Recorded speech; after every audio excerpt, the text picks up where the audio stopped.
കണ്ണൂർ ജില്ലയിലെ വളരെ അപൂർവം കാവുകളിൽ മാത്രം കെട്ടിയാടുന്ന തെയ്യമാണ് തോട്ടുങ്കര ഭഗവതി. നാടുവാഴിത്തത്തിൻ്റെ കൊടും ക്രൂരതയ്ക്ക് ഇരയായി മരണപ്പെട്ട പാവം തീയപ്പെണ്ണാണ് പിന്നീട് തോട്ടുങ്കര ഭഗവതിയായി മാറിയത്. താൻ നൊന്തുപെറ്റ 14 മക്കളും മരിച്ചുപോയ ദുഃഖം മറക്കുവാൻ രാമായണ പാരായണം നടത്തിക്കൊണ്ടിരിക്കെ ചിറക്കൽ തമ്പുരാൻ്റെ കാര്യസ്ഥൻ അതുവഴി വരാനിടയായി.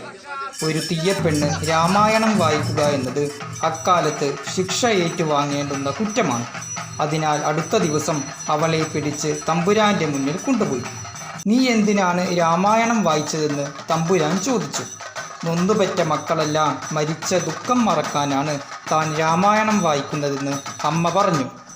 തനിക്കൊന്നും രാമായണം വായിച്ചുകൂടാ എന്ന തമ്പുരാൻ്റെ ചോദ്യത്തിന് ഇടനെഞ്ചിൽ തീയാണ് തമ്പ്ര, ഇത് വായിക്കുമ്പോൾ അല്പം സുഖം കിട്ടും, അതുകൊണ്ടാണ് വായിക്കുന്നത് എന്ന് തീയപ്പെണ്ണ് മറുപടി പറഞ്ഞു.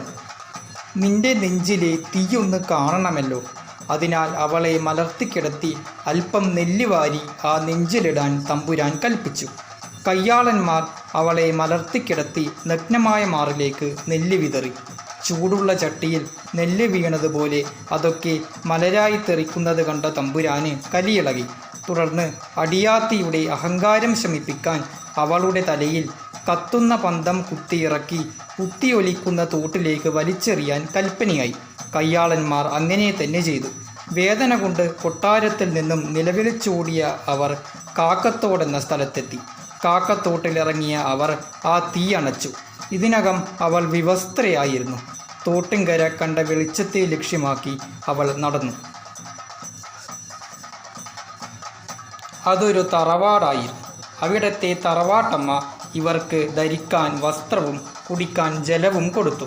വസ്ത്രം ധരിച്ച് വെള്ളം കുടിച്ചതോടെ ആ സ്ത്രീ തറവാട്ട് വരാന്തിയിൽ മരിച്ചു വീഴുകയായിരുന്നു. ആരാണ് എന്താണെന്നറിയാതെ സ്ത്രീയുടെ മൃതദേഹം അവർ ദഹിപ്പിക്കുകയും ചെയ്തു. പിന്നീട് ആ തറവാട്ടിൽ ശുഭലക്ഷണങ്ങൾ കണ്ടു തുടങ്ങിയത്രേ. ഒപ്പം തന്നെ കൊട്ടാരത്തിൽ ദുർലക്ഷണങ്ങളും. അവർ ദൈവക്കരുവായപ്പോൾ തമ്പുരാൻ്റെ പടിഞ്ഞാറ്റക്കകത്ത് കുട്ടവും കുരിപ്പും കൊടുത്തു. തോട്ടിൽ നിന്നും ശമനം വരുത്തി രക്ഷ നേടാൻ ശ്രമിച്ച സ്ത്രീ ദൈവക്കരുവായി തോട്ടിൻകര ഭഗവതി എന്ന പേരിൽ കെട്ടി ആരാധിക്കാനും തുടങ്ങി.